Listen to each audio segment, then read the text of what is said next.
गुर बिन ज्ञान धर्म बिन ध्यान सच बिन साखी मूलों न बाकी। गुर बिन ज्ञान धर्म बिन ध्यान सच बिन साखी मूलों न बाकी। वाहिगुरू जी का खालसा वाहिगुरू जी की फतेह। गुरु प्यारी साध संगत जी, उस लोक वारां ते वधीक बाणी दी जो लड़ीवार विचार आपां आरंभ की है, तिस लड़ी के तहत अज आपां 23 नंबर श्लोक का पाठ सरवण किया है। 22 नंबर श्लोक तक आपां विचार सांझी कर चुके हाँ। अज का यह पावन श्लोक जिसका आपां पाठ सरवण किया है, धन गुरु ग्रंथ साहिब जी के पावन अंक 1412 के उपर सुभाईमान है। गुरदेव पिता महाराज सानू उस परमात्मा नाल डूंगी सांझ पाउण दा ज्ञान बख्शिश कर रहे ने, प्रेरणा दे रहे ने। हजूर फरमाउंदे ने, गुर बिन ज्ञान, गुरु तो बिना आत्मक सरमाया बचाउण वाला ज्ञान, जिंदगी नूं खूबसूरत बनाउण वाला ज्ञान, जिंदगी नूं सही दिशा देण वाला ज्ञान, जिंदगी नूं हर आई मुश्किल विचों किद्दां डट के मुकाबला करना असीं उस मुश्किल दा, ये सुचज्जा ज्ञान गुरु की सिक्ख्या तो बिना नहीं आ सकता। पातशाह कहते हैं, गुर बिन ज्ञान, ते ज्ञान तो बिना मनुख अपनी जिंदगी में फर्ज पूरा नहीं कर सकता, क्योंकि ज्ञान तो फर्ज दोवें चीज़ां आपस में जुड़ियां हुई ने। फर्ज भी इंसान उही पूरा कर सकता है जिस इंसान नूं ज्ञान है, समझ है। बिना समझ तो मनुख की जिंदगी अधूरी है। पातशाह कहते हैं, गुर बिन ज्ञान धर्म बिन ध्यान। गुरु तो बिना ज्ञान ते धर्म तो बिना, धर्म का अर्थ तो फर्ज है। आ चीज़ नोट करने वाली, क्योंकि आम साडे समाज में अक्सर एक क्वेश्चन किया जाता है कि धर्म जरूरी है या धर्मी बनना जरूरी है। जदों कोई साडा वीर भैन भरा ये सवाल करता है तो मन में एक चीज़ बार बार आउंदी है, इहदा अर्थ असीं धर्म की सही डेफिनेशन, सही परिभाषा जिहड़ी है वो समझ नहीं सके। क्योंकि साडे समाज में धर्म की डेफिनेशन परिभाषा इदां बयान की है भी धर्मी बनने वास्ते गल विच माला पाई होवे, हत्थ विच सिमरने फड़े होण, नाल कोई गड़वई होवे, उहदा वखरा पहरावा होवे, तां ही तुसीं वेखो असीं धार्मिक बंदियां दी वखरी पहचान बनाई है भी ये धार्मिक बंदा है। धार्मिक मीनिंग धर्मी बंदा है। जिवें असीं डॉक्टर की वर्दी निश्चित कर दित्ती है, जिवें सानूं पता है भी एडवोकेट की ये वर्दी है, पायलट का ये पहरावा है, फौज विच नौकरी करने वाले की ये वर्दी है, पुलिस वाले की जॉब करने वाले की ये वर्दी है। असीं इदां धर्मी लोगों की भी एक समाज एक वर्दी निश्चित कर दी है, जो है नहीं है, सच है। क्योंकि जे इदां होवे तो फिर तो मतलब धर्मी तो कुछ बंदे ही होणगे, सारा संसार तो धर्मी बन ही नहीं सकता। पर जिस धर्म की गल गुरु नानक साहब जी की बाणी ने की है, या गुरु साहब की सिक्ख्या ने की है, हर संसार का बंदा धर्मी बन सकता। चाहे वह हल वाहण वाला होवे, चाहे वह नौकरी करने वाला होवे, चाहे वह बिजनस व्यापार करने वाला होवे। आ फर्क है विपर दे दसे हुए धर्म विच ते गुरु नानक साहब जी की धर्म की डेफिनेशन विच ये अंतर है। गुरु साहब जिहड़ा सानू धर्मी बना रहे हैं, वो हर वर्ग का मनुख ते हर पहरावे विच मनुख बन सकता है। क्योंकि धर्म का संबंध तुहाडी सुरत नाल है, तुहाडे शरीर नाल नहीं है। धर्मी मनुख ने सुरत करके बनना है। जदों सुरत करके धर्म के मैं फर्ज पूरे कर लग पिया, तन नूं धर्म धारण कर लग्या कोई ज़्यादा दिक्कत नहीं होनी। अज शरीर नाल तां छेड़छाड़ हो रही है, सुरत उत्थे दी उत्थे खलोती हुई है। सुरत सगों ठाह नूं जा रही है। जिन्ना बंदा बाहरी तौर पर धर्मी होने का विखावा पिया करता है, उन्ना ही अंदरों रसातल वाल नूं जा रहा है। सगों दूर की जाना है। बाहरी तौर पर कोई डाकू लुटेरा होवे सानूं दूरों दिसदा है, पर धर्म की वर्दी पा के कोई बंदा लुटदा है, उन्होंने पूजया जा रहा समाज के, उसका सत्कार किया जा रहा। ਤੋ ਇੱਥੇ ਸ਼ਬਦ ਵਰਤੇ ਨੇ ਗੁਰ ਬਿਨ ਗਿਆਨ, ਗੁਰੂ ਤੋਂ ਬਿਨਾ ਗਿਆਨ। ਕਿਹੜਾ ਗਿਆਨ? ਜ਼ਿੰਦਗੀ ਨੂੰ ਸੁਚੱਜਾ ਬਣਾਉਣ ਵਾਲਾ ਗਿਆਨ। ਤੇ ਧਰਮ ਬਿਨ ਧਿਆਨ। ਧਰਮ ਬਿਨ, ਧਰਮ ਦਾ ਅਰਥ ਕੀ? ਇੱਥੇ ਫਰਜ਼, ਡਿਊਟੀ, ਆਪਣੇ ਫਰਜ਼ ਦੀ ਪਹਿਚਾਣ ਕਰਨੀ। ਹੁਣ ਦੱਸੋ, ਫਰਜ਼ ਤੇ ਹਰ ਬੰਦੇ ਦੇ ਅਲੱਗ-ਅਲੱਗ ਨੇ। ਸਕੂਲ ਵਿੱਚ ਪੜ੍ਹਾਉਣ ਵਾਲੇ ਦਾ ਆਪਣਾ ਫਰਜ਼ ਹੈ, ਡਾਕਟਰ ਦਾ ਇਲਾਜ ਕਰਨਾ ਫਰਜ਼ ਹੈ, ਵਕੀਲ ਦਾ ਇਨਸਾਫ ਦਿਵਾਉਣਾ ਫਰਜ਼ ਹੈ। ਸਹੀ ਮਨੁੱਖ ਦੇ ਹੱਕ ਵਿੱਚ ਤੂੰ ਆਪਣੀ ਵਿਦਿਆ ਨੂੰ ਲਾ ਦੇਵੇਂ, ਇਹ ਤੇਰਾ ਫਰਜ਼ ਹੈ। ਤੋ ਜਦੋਂ ਤੁਸੀਂ ਇਸ ਤਰੀਕੇ ਨਾਲ ਧਰਮ ਪੇਸ਼ ਕਰੋਗੇ, ਫਿਰ ਹਰ ਬੰਦਾ ਚਾਹੇਗਾ ਧਰਮੀ ਬਣਨਾ। ਤੇ ਧਰਮ ਕੱਢ ਦਿਓ ਮਨੁੱਖ ਦੀ ਜ਼ਿੰਦਗੀ ਚੋਂ, ਪਸ਼ੂਆਂ ਨਾਲੋਂ ਵੀ ਨੀਵੀਂ ਕਤਾਰ ਵਿੱਚ ਜਾ ਕੇ ਮਨੁੱਖ ਖੜ ਜਾਂਦਾ। ਤੋ ਪਾਤਸ਼ਾਹ ਕਹਿੰਦੇ ਗੁਰ ਬਿਨ ਗਿਆਨ, ਧਰਮ ਬਿਨ ਧਿਆਨ, ਸੱਚ ਬਿਨ ਸਾਖੀ। ਸੱਚ, ਸਾਖੀ ਦਾ ਅਰਥ ਹੈ ਗਵਾਹੀ, ਪ੍ਰਵਾਨ, ਰਾਹਦਾਰੀ ਜਿਹਨੂੰ ਆਪਾਂ ਕਹਿੰਦੇ ਹਾਂ। ਸੱਚ ਬਿਨ, ਪਰਮਾਤਮਾ ਦੇ ਸਿਮਰਨ ਤੋਂ ਬਿਨਾਂ, ਉਹਦੀ ਯਾਦ ਤੋਂ ਬਿਨਾਂ, ਰੱਬੀ ਗੁਣਾਂ ਤੋਂ ਬਿਨਾਂ, ਉਹਦੀ ਗਵਾਹੀ ਤੋਂ ਬਿਨਾਂ ਮੂਲੋਂ ਨਾ ਬਾਕੀ ਪਿੱਛੇ ਬਚਦਾ ਕੀ ਹੈ? ਮਨੁੱਖੇ ਜੀਵਨ ਦਾ ਲਾਭ ਕੀ ਹੈ ਪਿੱਛੇ? ਫਿਰ ਸਵਾਲ ਇਹ ਆਉਂਦਾ ਵੀ ਮਨੁੱਖਾ ਜੀਵਨ ਦਾ ਲਾਭ ਕੀ ਹੋਏਗਾ ਜੇ ਮਨੁੱਖ ਦੀ ਜ਼ਿੰਦਗੀ ਵਿੱਚ ਇਹ ਤਿੰਨ ਚੀਜ਼ਾਂ ਨਹੀਂ ਹੈਗੀਆਂ? ਤੇ ਗੁਰੂ ਦਾ ਦਿੱਤਾ ਗਿਆਨ, ਫਰਜ਼ ਤੇ ਸੱਚ, ਇਹ ਤਿੰਨੇ ਚੀਜ਼ਾਂ ਆਪਸ ਵਿੱਚ ਜੁੜੀਆਂ ਹੋਈਆਂ ਨੇ। ਤੋ ਪਾਤਸ਼ਾਹ ਜੀ ਨੇ ਬਹੁਤ ਸੋਹਣੇ ਤਰੀਕੇ ਨਾਲ ਇਹ ਵਿਚਾਰ ਬਖਸ਼ਿਸ਼ ਕੀਤੇ ਨੇ। ਤੇ ਜਿਹੜੇ ਮਨੁੱਖ ਆਪਣੇ ਆਪ ਨੂੰ ਧਰਮੀ ਹੋਣ ਦਾ ਵਿਖਾਵਾ ਪਿਆ ਕਰਦੇ ਸੀ, ਪਾਤਸ਼ਾਹ ਨੇ ਆਪਣੀ ਬਾਣੀ ਵਿੱਚ ਉਹਨਾਂ ਬਾਰੇ ਗੱਲ ਕੀਤੀ ਹੈ। ਓਂਕਾਰ ਬਾਣੀ ਧੰਨ ਗੁਰੂ ਨਾਨਕ ਸਾਹਿਬ ਮਹਾਰਾਜ ਜੀ ਦੀ ਉਚਾਰਨ ਕੀਤੀ, ਜਿਹੜੀ ਆਪਾਂ ਪੜ੍ਹਦੇ ਹਾਂ। ਉਹਦੇ ਵਿੱਚ ਜਿਹੜਾ ਰਹਾਉ ਦਾ ਬੰਦ ਹੈ, ਸੁਣੋ ਉਸ ਨੂੰ ਧਿਆਨ ਨਾਲ, ਪੜ੍ਹੋ ਆਪ ਇੱਕ ਵਾਰ, ਸੁਣ ਪਾਂਡੇ। ਹੁਣ ਇੱਥੇ ਵੀ ਪਾਂਡੇ ਦਾ ਅਰਥ ਕੋਈ ਬੋਧੀ ਧੋਤੀ ਵਾਲਾ ਨਹੀਂ ਹੈ।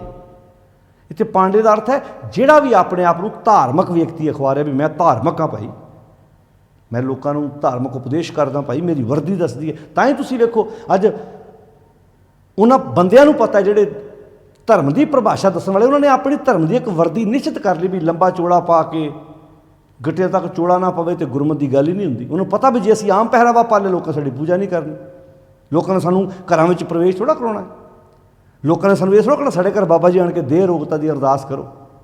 ਕਿਉਂਕਿ ਕੋਈ ਪੈਂਟ ਕੋਟ ਵਾਲਾ, ਕੋਈ ਪੈਂਟ ਕਮੀਜ਼ ਵਾਲਾ, ਕੋਈ ਚਾਦਰ ਕੁੜਤੇ ਵਾਲਾ ਚੰਗੇ ਕਿਰਦਾਰ ਦਾ ਤੇ ਮਾਲਕ ਉਹ ਵੀ ਹੋ ਸਕਦਾ, ਪਰ ਕੋਈ ਪੈਂਟ ਕੋਟ ਵਾਲੇ ਨੂੰ ਥੋੜ੍ਹਾ ਕਹੇਗਾ ਮੇਰੇ ਘਰ ਆਣ ਕੇ ਅਰਦਾਸ ਕਰ ਭਾਈ। ਕੋਈ ਸਕੂਲ ਦਾ ਟੀਚਰ ਹੋਵੇ ਜਿਹੜਾ ਵਧੀਆ ਪੜ੍ਹਾਉਂਦਾ ਹੋਵੇ, ਜਿਹੜਾ ਸਕੂਲ 'ਚ ਪੜ੍ਹਾਉਣ ਤੋਂ ਬਾਅਦ ਬੱਚਿਆਂ ਨੂੰ ਫ੍ਰੀ 2 ਘੰਟੇ ਟਿਊਸ਼ਨ ਪੜ੍ਹਾਉਂਦਾ ਹੋਵੇ, ਕੋਈ ਐਸੇ ਟੀਚਰ ਨੂੰ ਥੋੜ੍ਹਾ ਕਹੇਗਾ ਕਿ ਆ ਭਾਈ ਸਾਡੇ ਘਰ ਆਣ ਕੇ ਅਰਦਾਸ ਕਰੋ। ਕਹੇਗਾ ਤੇ ਟੀਚਰ ਹੈ,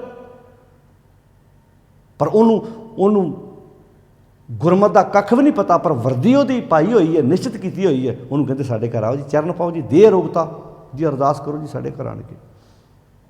ਹੁਣ ਉਹ ਪਾਂਡਾ ਕੋਈ ਵੀ ਹੋ ਸਕਦਾ, ਬੋਧੀ ਧੋਤੀ ਵਾਲਾ ਵੀ ਹੋ ਸਕਦਾ, ਦਮਾਲੇ ਪੱਗ ਵਾਲਾ ਵੀ ਹੋ ਸਕਦਾ, ਇੱਦਾਂ ਦੀ ਪੱਗ ਵਾਲਾ ਵੀ ਹੋ ਸਕਦਾ, ਦਮਾਲੇ ਵਾਲਾ ਵੀ ਹੋ ਸਕਦਾ, ਗਲ 'ਚ ਹਜੂਰੀਆ ਪਾਉਣ ਵਾਲਾ ਵੀ ਹੋ ਸਕਦਾ, ਤੇੜ ਧੋਤੀ ਬੰਨ੍ਹਣ ਵਾਲਾ ਵੀ ਹੋ ਸਕਦਾ, ਤੇੜ ਕਸ਼ਹਿਰਾ ਪਾਉਣ ਵਾਲਾ ਵੀ ਹੋ ਸਕਦਾ।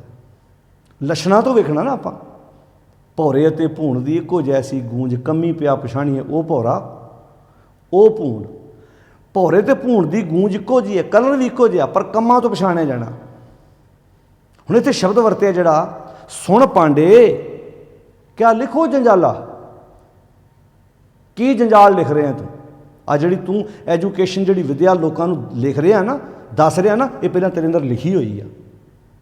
ਤੁਸੀਂ ਵੇਖੋ ਜਦੋਂ ਡਾਕਟਰ 2 ਅੱਖਰ ਪੇਪਰ ਦੀ ਹਿੱਕ 'ਤੇ ਲਿਖਦਾ ਨਾ, ਜਦੋਂ ਮੈਡੀਸਨ ਕਿਸੇ ਮਰੀਜ਼ ਨੂੰ ਲਿਖ ਕੇ ਦਿੰਦਾ, ਉਹ ਅੱਖਰ ਐਵੇਂ ਨਹੀਂ ਲਿਖਦਾ, ਪਹਿਲਾਂ ਅੱਖਰ ਉਹਨੇ ਆਪਣੇ ਇੱਥੇ ਲਿਖੇ ਆ। ਇੱਥੇ ਲਿਖਣ ਲੱਗਿਆ ਉਹਨੂੰ ਕਿੰਨੇ ਸਾਲ ਲੱਗੇ ਆ। ਜਿਹੜਾ ਵੀ ਕੋਈ ਪੰਡਤ, ਗ੍ਰੰਥੀ, ਪ੍ਰਚਾਰਕ, ਬਾਬਾ ਲੋਕਾਂ ਨੂੰ ਭਰਮ ਜਾਲ ਵਿੱਚ ਫਸਾਉਂਦਾ ਨਾ, ਉਹ ਪਹਿਲਾਂ ਉਹਨੇ ਆਪਣੇ ਅੰਦਰ ਇਹ ਜੰਜਾਲ ਲਿਖਿਆ ਹੋਇਆ ਵਾ। ਤੇ ਲਿਖਦਾ ਕਿੱਥੇ ਆ ਭਲਾ? ਇੱਥੇ। ਜਦੋਂ ਆਪਾਂ ਕਹਿੰਦੇ ਮੈਨੂੰ ਯਾਦ ਆ ਗਈ, ਜਦੋਂ ਅੰਦਰ ਲਿਖੀ ਹੋਈ ਹੈ ਨਾ ਗੱਲ, ਅੰਦਰ ਲਿਖੀ ਹੋਈ ਹੈ ਨਾ। ਤੁਸੀਂ ਕਿਸੇ ਕਰਿਆਨੇ ਵਾਲੀ ਦੁਕਾਨ 'ਤੇ ਜਾਂਦੇ ਹੋ, ਕਿਸੇ ਹਾਰਡਵੇਅਰ ਦੀ ਦੁਕਾਨ 'ਤੇ ਜਾਂਦੇ ਹੋ, ਤੁਸੀਂ ਵੇਖੋ ਉੱਥੇ ਜਦੋਂ ਦੁਕਾਨ 'ਤੇ ਆਪਾਂ ਜਾਂਦੇ ਹਾਂ, ਆਪਾਂ ਨਟ ਮੰਗਦੇ ਹਾਂ, ਕੋਈ ਉਹਨਾਂ ਦੇ ਕੋਲੋਂ ਕੋਈ ਚਾਬੀ ਪਾਨਾ ਨਵਾਂ ਲੈਣ ਜਾਂਦੇ ਆ, ਇੱਕਦਮ ਉੱਥੇ ਕਿਉਂ ਜਾਂਦੇ ਆ? ਕਿਉਂਕਿ ਪੂਰੀ ਦੁਕਾਨ ਦਾ ਲਗਭਗ ਸਾਰਾ ਸਮਾਨ ਉਹਨਾਂ ਇੱਥੇ ਲਿਖਿਆ ਹੋਇਆ। ਤੁਸੀਂ ਕਿਸੇ ਮੈਡੀਕਲ ਸਟੋਰ 'ਤੇ ਜਾਂਦੇ ਆ, ਆਪਾਂ ਨੂੰ ਲੱਗਦਾ ਵੀ ਐਡੀ ਵੱਡੀ ਮੈਡੀਕਲ ਸਟੋਰ 'ਚ ਉਹਨਾਂ ਨੂੰ ਕਿੱਦਾਂ ਪਤਾ ਲੱਗਦਾ ਕਿਹੜੀ ਮੈਡੀਸਨ ਕਿੱਥੇ ਪਈ ਹੈ? ਪਰ ਰੋਜ਼ ਕੰਮ ਕਰਨ ਕਰਕੇ ਉਹਨਾਂ ਨੂੰ ਪਤਾ ਵੀ ਕਿਹੜੀ ਦਵਾਈ ਕਿੱਥੇ ਪਈ। ਇੱਕਦਮ ਜੇ ਉਹਨਾਂ ਨੂੰ ਪਤਾ ਹੀ ਨਾ ਹੋਵੇ, ਮੰਨ ਲਓ, ਤਾਂ ਉਹ ਤਾਂ ਗਾਹਕ ਟੈਂਡ ਹੀ ਨਾ ਕਰ ਸਕਣ। ਮਤਲਬ ਗਾਹਕ ਆਵੇ, ਤੁਸੀਂ ਵੱਡੇ ਵੱਡੇ ਮੈਡੀਕਲ ਸਟੋਰ ਵੇਖੋ, ਅੰਮ੍ਰਿਤਸਰ ਬਦਰੀਨਾਥ ਦਾ ਕਿੱਡਾ ਵੱਡਾ ਮੈਡੀਕਲ ਸਟੋਰ ਹੈ, ਤੁਸੀਂ ਜਾ ਕੇ ਵੇਖੋ। ਤੁਸੀਂ ਜਦੋਂ ਆਪਾਂ ਛਿਆਟੇ ਨੂੰ ਜਾਂਦੇ ਹਾਂ, ਗੋਲ ਘੁੰਮ ਕੇ ਜਾਂਦੇ, ਉਹਦੇ ਲਾਗੇ ਚੌਂਕ ਦੇ ਵਿੱਚ ਉਹ ਬਹੁਤ ਵੱਡਾ ਮੈਡੀਕਲ ਸਟੋਰ ਹੈ। ਕਿੱਦਾਂ ਲੋਕ ਜਾਂਦੇ ਭੱਜ ਕੇ। ਕਈ ਵੱਡੇ ਜਿਹੜੇ ਮੈਡੀਕਲ ਸਟੋਰ ਹੈ, ਉੱਥੇ ਤੁਸੀਂ 10-10 ਬੰਦੇ ਉਹਨਾਂ ਨੇ ਰੱਖੇ ਹੋਏ ਨੇ ਤੇ ਕਿੱਦਾਂ ਲੈਣਾ ਲੱਗੀਆਂ ਹੋਈਆਂ ਨੇ ਗਾਹਕਾਂ ਦੀਆਂ। ਤੁਸੀਂ ਜਾ ਕੇ ਸਲਿੱਪ ਵਿਖਾਉਂਦੇ ਹੋ ਡਾਕਟਰ ਦੀ ਪਰਚੀ, ਇੱਕਦਮ ਜਾਂਦਾ ਬੰਦਾ ਉੱਥੋਂ ਮੈਡੀਸਨ ਕੱਢ ਕੇ ਲੈ ਕੇ ਤੁਹਾਨੂੰ ਦੇ ਦਿੰਦਾ। ਹੁਣ ਉਹ ਕਿੱਦਾਂ, ਉਹਨਾਂ ਪਹਿਲਾਂ ਇੱਥੇ ਲਿਖੀ ਚੇਤਾ, ਪੂਰੇ ਦੁਕਾਨ ਦਾ ਨਕਸ਼ਾ ਉਹਨਾਂ ਦੇ ਦਿਮਾਗ 'ਚ ਪਹਿਲਾਂ ਇੱਥੇ ਹੈ। ਤੁਸੀਂ ਕਿਸੇ ਕਰਿਆਨੇ ਵਾਲੇ ਸਟੋਰ 'ਤੇ ਜਾਂਦੇ ਹੋ, ਕਿਸੇ ਕੱਪੜੇ ਵਾਲੀ ਦੁਕਾਨ 'ਤੇ ਜਾਂਦੇ ਹੋ, ਆਪਾਂ ਜਾ ਕੱਪੜਾ ਮੰਗਦੇ ਜਾ, ਅਗਲੇ ਮਿੰਟੋ ਮਿੰਟ ਥਾਨ ਕੱਢ ਕੇ ਲੈ ਆਉਂਦੇ ਵੀ ਇੱਥੇ ਆ ਪਿਆ, ਇੱਥੇ ਆ ਪਿਆ। ਹੁਣ ਇੱਥੇ ਲਿਖਿਆ ਹੋਇਆ। ਕਿਸਾਨ ਹੈ, ਉਹਨੂੰ ਕਿੱਦਾਂ ਪਤਾ? ਜਿਹੜਾ ਬੰਦਾ ਹੁਣ ਅਣਜਾਣ ਬੰਦਾ ਫਸਲ ਦਾ ਛੱਟਾ ਨਹੀਂ ਦੇ ਸਕਦਾ ਜਦੋਂ ਕਣਕ ਬੀਜਣੀ, ਭਾਵੇਂ ਅੱਜ ਕੱਲ੍ਹ ਤਾਂ ਕਣਕਾਂ ਨੂੰ ਕੇਰਿਆ ਜਾਂਦਾ, ਪਰ ਕੁਝ ਫਸਲਾਂ ਐਸੀਆਂ ਜਿਹੜੀਆਂ ਕੇਰੀਆਂ ਨਹੀਂ ਜਾਂਦੀਆਂ, ਅਜੇ ਵੀ ਛੱਟਾ ਦਿੱਤਾ ਜਾਣਾ। ਜਿਵੇਂ ਸ਼ਟਾਲਾ ਹੋ ਗਿਆ, ਤੋਰੀਆ ਹੋ ਗਿਆ, ਇਹ ਫਸਲਾਂ ਐਸੀਆਂ ਜਿਹੜੀਆਂ ਛੱਟਾ ਹੀ ਦਿੱਤਾ ਜਾਂਦਾ ਉਹਨਾਂ ਦਾ। ਜਦੋਂ ਆਪਾਂ ਸ਼ਟਾਲਾ ਬੀਜਦੇ ਹਾਂ, ਬਰਸੀਨ ਜਿਹਨੂੰ ਆਪਾਂ ਕਹਿੰਦੇ, ਹੁਣ ਕਿੰਨਾ ਬਰੀਕ ਹੁੰਦਾ ਉਹਦਾ ਛੱਟਾ ਦੇਣਾ, ਸਭ ਤੋਂ ਔਖਾ ਕਿ ਉੱਗੇ ਵੀ ਬਰਾਬਰ। ਅਣਜਾਣ ਕਿਸਾਨ ਛੱਟਾ ਨਹੀਂ ਦੇ ਸਕਦਾ, ਪਰ ਤਜਰਬਾ ਉਹਦਾ, ਹੁਣ ਪਤਾ ਮੈਂ ਕਿੰਨੇ ਦਾਣੇ ਛੱਡਣੇ ਆਪਣੇ ਇੱਥੋਂ। ਤੋ ਹਰ ਇੱਕ ਚੀਜ਼ ਜਿਹੜੀ ਜਦੋਂ ਤੁਸੀਂ ਪ੍ਰੈਕਟਿਸ ਕਰਦੇ, ਇੱਥੇ ਸ਼ਬਦ ਵਰਤਿਆ ਮਾਰੇ ਨੇ, ਕਿਆ ਸੁਣ ਪਾਂਡੇ, ਹੇ ਪਾਂਡੇ, ਹੇ ਭਾਈ, ਹੇ ਆਪਣੇ ਆਪ ਨੂੰ ਧਾਰਮਿਕ ਅਖਵਾਉਣ ਵਾਲੇ, ਕਿਆ ਲਿਖੋ ਜੰਜਾਲਾ। ਕੀ ਤੂੰ ਜੰਜਾਲ ਵਾਲੀ ਐਜੂਕੇਸ਼ਨ ਆਪਣੇ ਅੰਦਰ ਲਿਖੀ ਹੈ? ਤਾਂ ਜੰਜਾਲ ਹੀ ਹੈ ਨਾ, ਜਿਹੜੇ ਲੋਕਾਂ ਨੂੰ ਅੱਜ ਲੋਕ ਜਿਹੜੇ ਅੱਜ ਕਰਮਕਾਂਡਾਂ ਵਿੱਚ ਫਸੇ ਹੋਏ ਨੇ, ਇਹ ਫਸਾਉਣ ਦੇ ਰਾਹ 'ਤੇ ਇਹਨੇ ਹੀ ਤੋਰਿਆ। ਸੁਪਨਾ ਤਾਂ ਨਹੀਂ ਆਇਆ ਕਿਸੇ ਬੰਦੇ ਨੂੰ ਵੀ ਉੱਥੇ ਮੈਂ ਨਾਰੀਅਲ ਸੁੱਟਣਾ, ਉੱਥੇ ਮੈਂ ਦੁੱਧ ਚੜਾਉਣਾ। ਸੁਣ ਪਾਂਡੇ ਕਿਆ ਲਿਖੋ ਜੰਜਾਲਾ, ਜੇ ਲਿਖਣੇ ਆ ਨਾ ਲਿਖ ਰਾਮ ਨਾਮ ਗੁਰਮੁਖ ਗੋਪਾਲਾ। ਜੇ ਲਿਖਣਾ ਹੀ ਆ ਤੇ ਗੁਰੂ ਦੇ ਰਾਹੀਂ ਉਸ ਗੋਪਾਲ ਦੀ ਐਜੂਕੇਸ਼ਨ ਲਿਖ, ਭਾਵ ਆਪਣੇ ਅੰਦਰ ਗੁਣਾਂ ਦੀ ਵਿਦਿਆ ਲਿਖ, ਤੇ ਗੁਣਿਆਂ ਦੀ ਵਿਦਿਆ ਦੇ ਰਾਹੀਂ ਸੰਸਾਰ ਨੂੰ ਚੰਗਾ ਉਪਦੇਸ਼ ਦੇ, ਚੰਗੀ ਸਿੱਖਿਆ ਦੇਣ ਦਾ ਯਤਨ। ਹੁਣ ਕਿੰਨੇ ਪਿਆਰੇ ਸ਼ਬਦ ਇਹ ਵਰਤੇ ਨੇ। ਜਦੋਂ ਆਪਾਂ ਗੁਰਬਾਣੀ ਨੂੰ ਪੜ੍ਹਦੇ ਧਿਆਨ ਨਾਲ, ਤੁਧ ਸਿਰ ਲਿਖਿਆ, ਧੰਨ ਗੁਰੂ ਅਮਰਦਾਸ ਮਹਾਰਾਜ ਦਾ ਵਾਕਿਆ, ਤੁਧ ਸਿਰ ਲਿਖਿਆ। ਹੁਣ ਸਿਰ ਦੇਖੋ, ਬਾਣੀ ਜਦੋਂ ਵੀ ਲਿਖਣ ਦੀ ਗੱਲ ਆਊਗੀ ਨਾ, ਮੱਥਾ, ਸਿਰ, ਇਹ ਸ਼ਬਦ ਆਉਂਦੇ ਨੇ। ਹੱਥ ਕਿਉਂ ਨਹੀਂ ਆਉਂਦਾ? ਪੈਰ ਸ਼ਬਦ ਕਿਉਂ ਨਹੀਂ ਆਉਂਦੇ? ਕਿਉਂਕਿ ਲਿਖਿਆ ਇੱਥੇ ਜਾਣਾ ਹੈ। ਕਦੀ ਕਿਸੇ ਨੇ ਆਖਿਆ ਤੇਰਾ ਹੱਥ ਨਹੀਂ ਕੰਮ ਕਰਦਾ, ਤੇਰਾ, ਆਪਾਂ ਕਹਿੰਦੇ ਤੇਰਾ ਦਿਮਾਗ ਨਹੀਂ ਕੰਮ ਕਰਦਾ। ਹੱਥ ਚਿਰ ਦਾ ਤਾਂ ਕਸੂਰ ਹੀ ਕੋਈ ਨਹੀਂ ਹੈ। ਹੱਥਾਂ ਨਾਲ ਜੇ ਉਹਨੇ ਗਲਤ ਕੰਮ ਕਰਨਾ, ਪੈਰ ਗਲਤ ਰਸਤੇ 'ਤੇ ਤੁਰਨੇ ਨੇ, ਤੇ ਉਲਾਮਾ ਥੋੜ੍ਹਾ ਮਿਲਣਾ ਹੈ। ਆਪਾਂ ਤੇ ਹਮਦਰਦੀ ਪ੍ਰਗਟ ਕਰਦੇ ਹਾਂ ਹਮੇਸ਼ਾ ਹੱਥ ਨਾਲ। ਕਿਸੇ ਦਾ ਹੱਥ ਨਾਲ ਕੰਮ ਕਰਦਾ, ਆਪਾਂ ਕਹਿੰਦੇ ਵਿਚਾਰੇ ਦਾ ਹੱਥ ਨਹੀਂ ਕੰਮ ਕਰਦਾ, ਵਿਚਾਰੇ ਦਾ ਪੈਰ ਨਹੀਂ ਕੰਮ ਕਰਦਾ, ਵਿਚਾਰੇ ਦੀ ਬਾਂਹ ਨਹੀਂ ਕੰਮ ਕਰਦੀ। ਪਰ ਦਿਮਾਗ ਬਾਰੇ ਕੀ ਕਹਿੰਦੇ? ਤੇਰਾ ਦਿਮਾਗ ਨਹੀਂ ਸੀ ਕੰਮ ਕਰਦਾ। ਉੱਥੇ ਹਮਦਰਦੀ ਨਹੀਂ, ਉੱਥੇ ਉਹਨੂੰ ਉਲਾਮਾ ਦਿੱਤਾ ਜਾਂਦਾ। ਕਿਸੇ ਦੀ ਬੰਦੇ ਦੀ ਹੱਥ ਬਾਂਹ ਨਾਲ ਕੰਮ ਕਰਦੇ ਹੋ ਤੇ ਆਪਾਂ ਉਹਦੇ ਨਾਲ ਉਹਨੂੰ ਉਲਾਮਾ ਨਹੀਂ, ਉਹਦੇ ਨਾਲ ਹਮਦਰਦੀ ਪ੍ਰਗਟ ਕਰਦੇ ਹਾਂ ਕਿ ਭਾਈ ਕੀ ਕਰਦਾ ਵਿਚਾਰਾ, ਦਾ ਹੱਥ ਨਹੀਂ ਸੀ ਕੰਮ ਕਰਦਾ, ਉਹਦਾ ਪੈਰ ਨਹੀਂ ਸੀ ਕੰਮ ਕਰਦਾ। ਪਰ ਦਿਮਾਗ ਬਾਰੇ ਕੀ ਆਉਂਦਾ ਭਲਾ? ਸਿਰ ਬਾਰੇ ਕੀ ਆਉਂਦਾ? ਤੇਰਾ ਦਿਮਾਗ ਨਹੀਂ ਸੀ ਕੰਮ ਕਰਦਾ, ਕਿਉਂਕਿ ਸਾਰਾ ਕੁਝ ਇੱਥੋਂ ਚੱਲਣਾ ਹੈ। ਹੁਣ ਜਦੋਂ ਸਾਨੂੰ ਇਹ ਖੇਡ ਸਮਝ ਆ ਗਈ ਨਾ, ਪਤਾ ਲੱਗੂ ਕਿੰਨਾ ਉਪਦੇਸ਼ ਪਿਆਰਾ ਸਤਿਗੁਰ ਦੀ ਬਾਣੀ ਸਾਨੂੰ ਦੇ ਕੇ ਗਈ ਹੈ, ਕਿੰਨੀਆਂ ਸੋਹਣੀਆਂ ਸਤਿਗੁਰ ਨੇ ਸਾਡੇ ਵਾਸਤੇ ਰਸਤੇ ਖੋਲ੍ਹੇ ਹੋਏ ਨੇ। ਹੁਣ ਮਹਾਰਾਜ ਕਹਿੰਦੇ ਤੁਧ ਸਿਰ ਲਿਖਿਆ ਸੋ ਪੜ੍ਹ ਪੰਡਤ। ਜਿਹੜਾ ਆਪਣੇ ਸਿਰ ਦੇ ਵਿੱਚ ਤੂੰ ਲਿਖਿਆ ਹੋਇਆ ਨਾ, ਪਹਿਲਾਂ ਉਹ ਪੜ੍ਹ ਧਿਆਨ ਨਾਲ। ਅੱਜ ਪੜ੍ਹਿਆ ਬੰਦੇ ਨੇ ਮੇਰੇ ਅੰਦਰ ਕੀ ਲਿਖਿਆ? ਆਦਤਾਂ ਮਾੜੀਆਂ ਨੇ, ਕਹਿੰਦੇ ਮੇਰੇ ਕਰਮ ਰੱਬ ਨੇ ਇੱਦਾਂ ਲਿਖ ਦਿੱਤਾ ਹੈ। ਹੁਣ ਕੀ ਲਿਖਿਆ ਭਲਾ? ਤੁਧ ਸਿਰ ਲਿਖਿਆ, ਤੁਧ ਸਿਰ ਲਿਖਿਆ ਸੋ ਪੜ੍ਹ ਪੰਡਤ। ਹੁਣ ਇੱਥੇ ਪੰਡਤ ਸ਼ਬਦ ਵਰਤਿਆ, ਉੱਥੇ ਪਾਂਡੇ ਸ਼ਬਦ ਵਰਤਿਆ। ਹੁਣ ਪਾਂਡੇ ਪੰਡਤ ਇਹ ਕਿਸੇ ਮੰਦਰ ਦੇ ਪੁਜਾਰੀ ਵਾਸਤੇ ਸ਼ਬਦ ਨਹੀਂ ਹੈਗਾ, ਇਹ ਗ੍ਰੰਥੀ, ਪ੍ਰਚਾਰਕ, ਬਾਬਾ, ਜਸਦਾ, ਜਿਹੜਾ ਵੀ ਆਪਣੇ ਆਪ ਨੂੰ ਇਹ ਅਖਵਾਉਂਦਾ ਵੀ ਮੇਰੀ ਕਹੀ ਹੋਈ ਗੱਲ, ਮੇਰੀ ਕੀਤੀ ਹੋਈ ਅਰਦਾਸ ਪੂਰੀ ਹੋ ਜਾਂਦੀ ਹੈ, ਜਾਂ ਲੋਕਾਂ ਨੂੰ ਭਰਮ ਜਾਲ ਵਿੱਚ ਫਸਾਉਂਦਾ ਹੈ, ਹਰ ਵਿਅਕਤੀ ਉੱਤੇ ਉਹ ਸ਼ਬਦ ਢੁਕਦਾ ਹੈ। ਹੁਣ ਪਾਤਸ਼ਾਹ ਜੀ ਇੱਥੇ ਕਹਿੰਦੇ ਨੇ ਅਵਰਾਂ ਨੂੰ ਨਾ ਸਿਖਾਲ ਵਿਖਿਆ। ਪਹਿਲਾਂ ਆਪਣੇ ਉਸ ਐਜੂਕੇਸ਼ਨ ਨੂੰ ਧਿਆਨ ਨਾਲ ਪੜ੍ਹ, ਐਵੇਂ ਦੂਜਿਆਂ ਨੂੰ ਸਿਖਾਲਦਾ ਪਿਆ, ਦੂਜਿਆਂ ਨੂੰ ਕਰਮ ਕਾਂਡਾਂ ਵਿੱਚ ਫਸਾਉਂਦਾ ਪਿਆ। ਹੁਣ ਪਹਿਲਾਂ ਬਾਬਾ ਉਸ ਵਿਦਿਆ ਵਿੱਚ ਫਸਿਆ ਤੇ ਤਾਂ ਹੀ ਤੇ ਚੇਲਿਆਂ ਨੂੰ ਫਸਾ ਰਿਹਾ। ਕਹਿੰਦੇ ਪਹਿਲਾਂ ਫਾਹਾ ਪਿਆ ਪਾਂਦੇ, ਪਹਿਲਾਂ ਤੂੰ ਇਸ ਐਜੂਕੇਸ਼ਨ ਦਾ ਫਾਹਾ ਆਪਣੇ ਗਲ ਪਾਇਆ, ਪਹਿਲਾਂ ਆਪ ਕਰਮ। ਹੁਣ ਤੁਸੀਂ ਕੀ ਸੋਚਦੇ ਹੋ ਵੀ ਜਿਹੜੇ ਇਹ ਕੰਮ ਕਰਦੇ ਪਹਿਲਾਂ ਆਪਣੇ ਗਲ ਫਾਹਾ ਨਹੀਂ ਪਾਉਂਦੇ? ਕਿੱਦਾਂ ਧੂਣੀਆਂ ਤਪਾ ਕੇ ਬੰਨੇ ਬੈਠੇ ਪਿਆ, ਤੇ ਫਾਹਾ ਇਹ ਚੇਲਿਆਂ ਨੂੰ ਫਸਾਉਣਾ ਕਿਤੇ ਸੌਖਾ ਹੀ ਪਿਆ? ਸਰੀਰ 'ਤੇ ਜੀ ਤੇ ਕਰਦਾ ਹੁੰਦਾ ਵੀ ਅਸੀਂ ਵੀ ਸਾਫ ਸੁਥਰੇ ਰਹੀਏ, ਪਰ ਲੋਕਾਂ ਨੂੰ ਫਸਾਉਣ ਲਈ ਸਿਰ 'ਚ ਸੁਆਹ ਵੀ ਪਾਉਂਦੇ ਆ, ਨਹਾਉਂਦੇ ਵੀ ਨਹੀਂ ਕਈ ਦਿਨ। ਕਈਆਂ ਬਾਬਿਆਂ ਦਾ ਜੀਤ ਕਰਦਾ ਵੀ ਮੈਂ ਵੀ ਜੀਨ ਦੀ ਪੈਂਟ 'ਤੇ ਪੈਂਟ ਕੋਟ ਪਾਵਾਂ, ਪਰ ਕੀ ਕਰਨ ਵਿਚਾਰੇ? ਹੁਣ ਪਤਾ ਵੀ ਚੇਲਿਆਂ ਨੂੰ ਬੰਨ੍ਹ ਕੇ ਰੱਖਣ ਲਈ ਲੰਬਾ ਚੌੜਾ ਪਾਉਣਾ ਪੈਣਾ। ਅੰਦਰੋਂ ਨੱਚਦਾ ਤੇ ਬੜਾ ਕੁਝ ਆ, ਉਹ ਫਿਰ ਕਈ ਵਾਰੀ ਕਰਦੇ ਆ ਵਿੱਚੋਂ ਉੱਠ ਕੇ ਕਈ ਵਾਰੀ ਲੱਛਣ ਕਰਦੇ ਆ, ਪਰ ਉਹ भी मैं भी इदां दे करके वेखां, पर की करन हुण, पर वो करन भी वो विद्या अंदर अंदर जिहड़ी अंदर लिखे होया ना ਉਹਦੇ ਕਰਕੇ ਵੱਜਾ ਹੋਇਆ भी नहीं मैं ये काम नहीं कर सकता। ਤਾਂ ਹੀ ਤੁਸੀਂ ਵੇਖੋ भी ਬਹੁਤੇ ਬਾਬੇ ਇਹ ਲੋਕਾਂ ਨੂੰ ਧਾਰਮਿਕ ਉਪਦੇਸ਼ ਦਿੰਦੇ, ਵੇਖੋ ਜੀ ਬਾਣੀ ਵਿੱਚ ਧਰਮ ਦੀ ਕੋਈ ਮਰਿਆਦਾ ਦੀ ਜਾਂ ਇੱਦਾਂ ਕੋਈ ਵਰਦੀ ਦੀ ਕੋਈ ਬੰਦਿਸ਼ ਨਹੀਂ, ਜੇ ਨਹੀਂ ਬੰਦਿਸ਼ ਤੇ ਬਾਬਾ ਜੀ ਤੁਹਾਡੇ ਕੰਨ 'ਤੇ ਕਿਸੇ ਨੇ ਗੰਨ ਰੱਖੀ ਆ ਵੀ ਇਹ ਚੋਲਾ ਪਾਉਣ ਤੋਂ ਬਿਨਾਂ ਗੁਰਮਤ ਦੀ ਗੱਲ ਨਹੀਂ ਹੋ ਸਕਦੀ। ਇਸ ਤਾਂ ਮਿਸ਼ਨਰੀ ਕਾਲਜਾਂ ਨੇ ਰਾਹ ਖੋਲ੍ਹੇ ਸੀ, ਪੈਂਟ ਕੋਟ ਪਾ ਕੇ ਪੈਂਟ ਕਮੀਜ਼ਾਂ ਪਾ ਕੇ ਬੈਂਕ 'ਚ ਜੋਬ ਕਰਦੇ ਹਾਂ, ਪੁਲਿਸ ਜੋਬ ਕਰਦੇ ਹਾਂ, ਸਰਕਾਰੀ ਅਦਾਰਿਆਂ 'ਚ ਨੌਕਰੀਆਂ ਕਰਦਿਆਂ ਵੀ ਲਿਟਰੇਚਰ ਵੰਡੇ, ਕਥਾ ਵਿਚਾਰਾਂ ਕੀਤੀਆਂ, ਗੁਰਮਤ ਦਾ ਉਪਦੇਸ਼ ਦਿੱਤਾ ਅਤੇ ਸਮਝਾਇਆ ਭਾਈ ਗੁਰਮਤ ਕਿਸੇ ਦੀ ਰਾਖਵੀ ਨਹੀਂ ਹੈ ਵੀ ਸਿਰਫ ਇਹੋ ਵਰਦੀ ਪਾ ਕੇ ਹੀ ਗੁਰਮਤ ਦੀ ਗੱਲ ਕੀਤੀ ਜਾ ਸਕਦੀ ਹੈ। ਰਾਹ ਖੁੱਲ੍ਹਾ, ਹਰ ਇੱਕ ਧੀ ਭੈਣ ਨੌਜਵਾਨ ਬੱਚਾ ਬੱਚੀ ਗੁਰਮਤ ਦੀ ਗੱਲ ਆਪ ਕਰਨ ਲੱਗ ਪਿਆ, ਲੋਕਾਂ ਨੂੰ ਪਤਾ ਲੱਗਾ ਵੀ ਬਾਣੀ ਦੀ ਵਿਚਾਰ ਹੋਣ ਲੱਗ ਪਈ। ਭਾਈ ਇਹ ਤਾਂ ਸ਼ੁਕਰ ਕਰੀਦਾ ਉਹਨਾਂ ਪੰਥ ਦਰਦੀਆਂ ਦਾ ਜਿਨ੍ਹਾਂ ਨੇ ਇਸ ਜੰਜਾਲ 'ਚੋਂ ਬਾਹਰ ਕੱਢਿਆ, ਜਿਨ੍ਹਾਂ ਨੇ ਰਾਹ ਖੋਲ੍ਹੇ। ਨਹੀਂ ਤਾਂ ਜਿਹੜੇ ਡੇਰਿਆਂ 'ਚ ਔਰਤ 'ਤੇ ਆਉਣ 'ਤੇ ਪਾਬੰਦੀ ਆ, ਤਾਬਿਆ ਕਿੱਥੋਂ ਬਹਿਣ ਦੇਣਾ ਸੀ ਉਹਨਾਂ ਨੇ। ਇਹ ਤਾਂ ਕੈਂਪ ਲੱਗੇ, ਧੀਆਂ ਨਿੱਕੀਆਂ ਨਿੱਕੀਆਂ ਬੱਚੀਆਂ ਕੋਲੋਂ ਅਰਦਾਸਾਂ ਕਰਾਈਆਂ ਗਈਆਂ, ਪਾਠ ਕਰਾਏ ਗਏ, ਕਵਿਤਾਵਾਂ ਬੁਲਾਈਆਂ ਗਈਆਂ ਵੀ ਆਓ ਭਾਈ ਆਪਾਂ ਗੁਰਮਤ ਪੜ੍ਹੀਏ, ਆਓ ਗੁਰਮਤ ਦੀਆਂ। ਮੈਨੂੰ ਅੱਜ ਵੀ ਯਾਦ ਹੈ ਜਦੋਂ ਪਹਿਲੀ ਵਾਰ 1999-98 ਦੀਆਂ ਗੱਲਾਂ ਨੇ, ਜਦੋਂ ਪਹਿਲੀ ਵਾਰ ਖੰਡੇ ਦੀ ਪੌਲ ਤਿਆਰ ਜਦੋਂ ਲੁਧਿਆਣੇ ਤਿਆਰ ਹੋ ਰਹੀ ਸੀ ਅਤੇ ਉਸ ਵਕਤ ਇੱਕ ਬੀਬੀ ਨੂੰ ਪੰਜਾਂ ਪੈਰਾਂ ਸ਼ਾਮਲ ਕੀਤਾ ਗਿਆ ਅਤੇ ਕਈਆਂ ਨੇ ਵਿਰੋਧ ਕੀਤਾ ਇਸ ਗੱਲ ਦਾ, ਭਾਵੇਂ ਉਸ ਤੋਂ ਪਹਿਲਾਂ ਵੀ ਸ਼ਾਮਲ ਹੁੰਦੀਆਂ ਹੋਣਗੀਆਂ, ਪਰ ਸਾਡਾ ਤਾਂ ਜੇ ਆਰੰਭ ਸੀ ਨਾ ਗੁਰਮਤ ਦਾ ਇਸ ਬੰਨੇ ਤੁਰਨਾ, ਇਹ ਕਿੱਦਾਂ ਹੋ ਸਕਦਾ ਜੀ, ਬੀਬੀਆਂ ਕਿੱਦਾਂ ਪੰਜਾਂ ਪੈਰਾਂ ਸ਼ਾਮਲ ਹੋ ਸਕਦੀਆਂ। ਅਤੇ ਸਿੱਖ ਰਹਿਤ ਮਰਿਆਦਾ ਵਿੱਚ ਲਿਖਿਆ ਬਕਾਇਦਾ ਕਿ ਪੰਜਾਂ ਪਿਆਰਿਆਂ ਵਿੱਚ ਬੀਬੀ ਖੰਡੇ ਦੀ ਪੌਲ ਤਿਆਰ ਕਰਨ ਵਕਤ ਸ਼ਾਮਲ ਹੋ ਸਕਦੀ ਹੈ।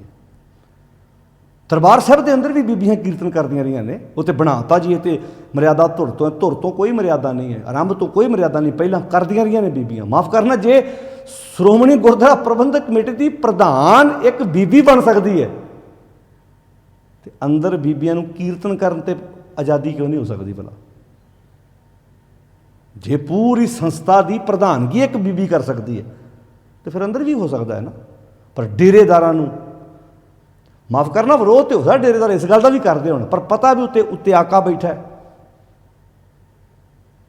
ਉਹਨਾਂ ਖਿੱਚ ਲੈਣਾ ਨਾਲ ਹੀ, ਤੇ ਇਸ ਕਰਕੇ ਡੇਰਿਆਂ ਦੀ ਆਪਸ ਵਿੱਚ ਸੰਧੀ ਹੈ। ਖੈਰ ਮੈਂ ਗੱਲ ਕਰਨੀ ਚਾਹੁੰਦਾ ਕਿ ਅਸਲ ਦੇ ਵਿੱਚ ਗੁਰੂ ਪਾਤਸ਼ਾਹ ਜੀ ਗੱਲ ਇੱਥੇ ਕਰ ਰਹੇ ਆ, ਕਹਿੰਦੇ ਤੁਧ ਸਿਰ ਲਿਖਿਆ ਸੋ ਪੜ੍ਹ ਪੰਡਤ, ਜਿਹੜਾ ਆਪਣੇ ਸਿਰ ਦੇ ਵਿੱਚ ਲੇਖ ਲਿਖਿਆ ਨਾ, ਪਹਿਲਾਂ ਇਸ ਐਜੂਕੇਸ਼ਨ ਨੂੰ ਧਿਆਨ ਨਾਲ ਪੜ੍ਹ, ਵਿਦਿਆ ਨੂੰ ਪੜ੍ਹ, ਅਵਰਾਂ ਨੂੰ ਨਾ ਸਿਖਾਲ ਵਿਖਿਆ। ਜੋ ਤੂੰ ਆਪ ਕਰਮਕਾਂਡ ਕਰਦਾ ਉਹੀ ਆਪਣੇ ਚਾਟੜਿਆਂ ਨੂੰ ਸਿਖਾਈ ਜਾਂਦਾ। ਪਹਿਲਾਂ ਫਾਹਾ ਪਾਇਆ ਪਾਂਦੇ, ਪਹਿਲਾਂ ਆਪਣੇ ਘਰ ਫਾਹਾ ਪਾਇਆ, ਭਾਵ ਪਹਿਲਾਂ ਆਪ ਉਸ ਕਰਮਕਾਂਡ ਦੀ ਮਰਿਆਦਾ 'ਚ ਵੱਜਾ ਵਾ, ਉਹ 'ਚੋਂ ਨਿਕਲ, ਜੀ ਕਰਦਾ ਨਿਕਲਣ ਨੂੰ, ਪਰ ਕੀ ਕਰੇ ਜੇ ਨਿਕਲਿਆ ਤਾਂ ਚੇਲਿਆਂ ਨਾਲ ਨਹੀਂ ਤੁਰਨਾ। ਚੇਲਿਆਂ ਨੂੰ ਬੰਨ੍ਹਣ ਲਈ ਉਹ ਪਖੰਡ ਬਾਬਾ ਜੀ ਨੂੰ ਬੋਲੋ ਜੀ ਭਲਾ ਕਰਨਾ ਪੈਂਦਾ। ਹੁਣ ਹਜ਼ੂਰੀ ਦਾ ਸੰਬੰਧ ਸਿਰਫ ਉਦੋਂ ਹੁੰਦਾ ਜਦੋਂ ਆਪਾਂ ਪਾਠ ਕਰਨਾ, ਕਥਾ ਵਿਚਾਰ ਕਰਨੀ ਹੈ ਵੀ ਮੂੰਹ ਪੂੰਝ ਲਓ, ਪਰ ਕਈਆਂ ਬਾਬਿਆਂ ਨੂੰ ਸੈਰ ਕਰਨ ਲੱਗਿਆ ਵੀ ਇਹ ਕੱਪੜਾ ਗਲ 'ਚ ਰੱਖਣਾ ਪੈਂਦਾ, ਪਤਾ ਵੀ ਜੇ ਮੈਂ ਇਹ ਛੱਡਤਾ ਅਤੇ ਨਾਲ ਦਿਆਂ ਨੂੰ ਕਿੱਦਾਂ ਬੰਨ੍ਹ ਕੇ ਰੱਖਣਾ ਭਲਾ ਉਹਨਾਂ ਨੂੰ ਨਾਲ ਬੰਨ੍ਹਣ ਵਾਸਤੇ ਬਾਬਾ ਜੀ ਨੂੰ ਫਿਰ ਇਹ ਸ਼ਿੰਗਾਰ ਕਰਨਾ ਪੈਂਦਾ। ਕੋਈ ਵੀ ਹੋਵੇ, ਇਹ ਓਵਰਆਲ ਸਾਰਿਆਂ 'ਤੇ ਗੱਲ ਲੱਗਦੀ ਹੈ। ਇੱਥੇ ਪਾਤਸ਼ਾਹ ਜੀ ਬਖਸ਼ਿਸ਼ ਕਰਦੇ। ਹੁਣ ਗੁਰੂ ਨਾਨਕ ਸਾਹਿਬ ਪਹਿਲਾਂ ਇੱਦਾਂ ਦਾ ਧਰਮ ਚਲਾਇਆ ਹੋਇਆ, ਗੁਰੂ ਨਾਨਕ ਸਾਹਿਬ ਨੇ ਇੱਦਾਂ ਦੀ ਵਿਚਾਰ ਆਰੰਭ ਕੀਤੀ ਹੋਏਗੀ। ਉਹ ਤਾਂ ਜਿਹੜੇ ਖੇਤਾਂ 'ਚ ਵੀ ਕੰਮ ਕਰਦੇ ਆ, ਜਿਹੜੇ ਹਲ ਵੀ ਵਾਹੁੰਦੇ ਆ, ਜਿਹੜੇ ਦੁਨੀਆ ਨੂੰ ਉਪਦੇਸ਼ ਦੇ ਰਹੇ ਆ, ਬਾਣੀ ਦੀ ਵਿਚਾਰ ਦੱਸ ਰਿਹਾ ਭਲਾ। ਜ਼ੁਬਾਨੀ ਕਲਾਮੀ ਗੁਰੂ ਨਾਨਕ ਸਾਹਿਬ ਦੇ ਪੈਰੋਕਾਰ ਬਣਨਾ ਬਹੁਤ ਸੌਖਾ ਹੈ, ਪਰ ਉਸ 'ਤੇ ਰਸਤੇ 'ਤੇ ਤੁਰ ਲੱਗਿਆ ਗੁਰੂ ਸਾਹਿਬ ਦੀਆਂ ਕੰਡੀਸ਼ਨਾਂ ਨੂੰ ਵੀ ਮੰਨਣਾ ਪੈਣਾ। ਤੋ ਇੱਥੇ ਸ਼ਬਦ ਵਰਤਿਆ, ਪਹਿਲਾਂ ਫਾਹਾ ਪਾਇਆ ਪਾਂਦੇ, ਪਿੱਛੋਂ ਦੇ ਗਲ ਚਾਟੜਿਆਂ, ਪਿੱਛੋਂ ਉਹੋ ਹੀ ਫਾਹਾ ਆਪਣੇ ਚਾਟੜਿਆਂ ਦੇ ਗਲ ਪਾਤਾ। ਜੀ ਚਾਟੜਿਆਂ ਦਾ ਵੀ ਕੀ ਕਰਦਾ ਵੀ ਉਹ ਅਸੀਂ ਉਹ ਜਿਹਾ ਪਾਈਏ, ਪਰ ਬਾਬੇ ਕਰਕੇ ਉਹਨਾਂ ਨੂੰ ਵੀ ਨਾਲ ਤੁਰਨਾ ਪੈਂਦਾ। ਹੁਣ ਬਾਬੇ ਨੇ ਗੇਰੂ ਰੰਗ ਦੇ ਕੱਪੜੇ ਪਾਏ, ਚੇਲਿਆਂ ਦਾ ਨਹੀਂ ਜੀ ਕਰਦਾ, ਉਹ ਕਹਿੰਦੇ ਕਦੀ ਕਦੀ ਅਸੀਂ ਵੀ ਦੂਜੇ ਕੱਪੜੇ ਪਾਈਏ, ਪਰ ਬਾਬੇ ਕਰਕੇ ਉਹਨਾਂ ਨੂੰ ਵੀ ਪਾਉਣਾ ਪੈਂਦਾ, ਉਹਨਾਂ ਨੂੰ ਵੀ ਉਸ ਬੰਨੇ ਤੁਰਨਾ ਪੈਂਦਾ। ਹੁਣ ਇੱਕ ਬਾਬੇ ਨੇ ਵਿਆਹ ਨਹੀਂ ਕਰਾਇਆ, ਹੋਇਆ ਦੂਜੇ ਦਾ ਕਰਾਉਣ ਨੂੰ ਜੀ ਕਰਦਾ ਹੋਵੇ, ਪਰ ਬਾਬੇ ਦੀ ਉਹ ਮਰਿਆਦਾ ਉਹਨੂੰ ਗਲ ਪਾਉਣੀ ਪੈਣੀ, ਕਿਉਂਕਿ ਜੇ ਵਿਆਹ ਕਰਾ ਲਿਆ ਬਾਬਾ ਜੀ ਨੇ ਗੱਦੀ ਨਹੀਂ ਦੇਣੀ। ਫਿਰ ਆਪਣੀਆਂ ਸਾਰੀਆਂ ਖੁਆਇਸ਼ਾਂ ਨੂੰ ਨੱਪ ਕੇ ਚਲੋ ਠੀਕ ਹੈ ਜੀ, ਬਿਹੰਗਮ ਠੀਕ ਹੈ, ਕੋਈ ਗੱਦੀ ਚਾਹੀਦੀ ਹੈ, ਉਹ ਗਲ ਫਾਹਾ ਪਾਤਾ। ਪਾਤਸ਼ਾਹ ਕਹਿੰਦੇ ਗੁਰ ਬਿਨ ਗਿਆਨ, ਗੁਰੂ ਤੋਂ ਬਿਨਾਂ ਜੀਵਨ ਦਾ ਸੁਚੱਜਾ ਗਿਆਨ ਨਹੀਂ ਆ ਸਕਦਾ। ਤੁਰੇ ਫਾਓ ਜਿੱਥੇ ਮਰਜੀ ਖਾਕ ਛਾਣ ਦੇ। ਗੁਰ ਬਿਨ ਗਿਆਨ, ਧਰਮ ਬਿਨ ਧਿਆਨ, ਗੁਰੂ ਤੋਂ ਬਿਨਾਂ ਗਿਆਨ ਅਤੇ ਗਿਆਨ ਤੋਂ ਬਿਨਾਂ ਸੁਚੱਜਾ ਧਿਆਨ, ਇਕਾਗਰਤਾ ਨਹੀਂ ਹੋ ਸਕਦੀ। ਸੱਚ ਬਿਨ ਸਾਖੀ, ਸੱਚ ਤੋਂ ਬਿਨਾਂ, ਪਰਮੇਸ਼ਰ ਦੀ ਹੋਣ ਤੋਂ ਬਿਨਾਂ, ਉਹਨੂੰ ਸਵੀਕਾਰ ਕਰਨ ਤੋਂ ਬਿਨਾਂ गवाही प्रवानगी मुड़ो ना बाकी। तो पातशाह जी इत्थे बख्शिश करते, कितना प्यारा विचार दिता सानूं। भगत कबीर जी के सलोक पढ़ो, उन्होंने सलोकों में जो असीं पढ़ते हैं उन्होंने ध्यान ना, कबीर कागज की ओबरी, जिहड़े पेपर ने ना, पेपर एक कैदखाना, विपर के जिहड़े पेपर ने, हुण पेपर तो पेपर ही हुंदा, एक पेपर के उत्ते लिखी हुई मर्यादा तुहानूं आज़ाद करदी है, एक पेपर ते लिखी हुई मर्यादा तुहानूं बंदिशां च रखदी है। पर कहते हैं कबीर कागज की ओबरी मास्के कर्म कपाट। इन्हां पंडितां वल्लों धार्मिक शास्त्र जिहड़े लिखे हुए ने, जिहड़े धार्मिक ग्रंथ लिखे हुए ने, वो जिहड़े पेपर ने, वो की है कैदखाना, कैदखाना मास्के कर्म कपाट। ते जिहड़े अखर ने वो कैदखाने के दरवाजा न, ते अखरां द्वारा लिखी हुई जिहड़ी मर्यादा है, जिहड़ी सिक्ख्या, वो कैदी है, वो बंदे नूं कैदी बनाउंदी है। तुसीं मर्यादा कैदी बनाउंदी, जी तो बड़ा कुछ करदा, पर मर्यादा ऐसी लिखती भी ये काम जे आ कीता दिल करदा। हाँ तुसीं वेखो अज जिहड़े अपने पुत्रां धीआं दे आनंद कर कई कुंडलियां बनाउंदे ने, ये की है? मर्यादा है जी। इहो तो बंदिश है, इहो तो कैदखाना है। इस कैदखाने विचों निकलिया नहीं जा रहा लोगों को।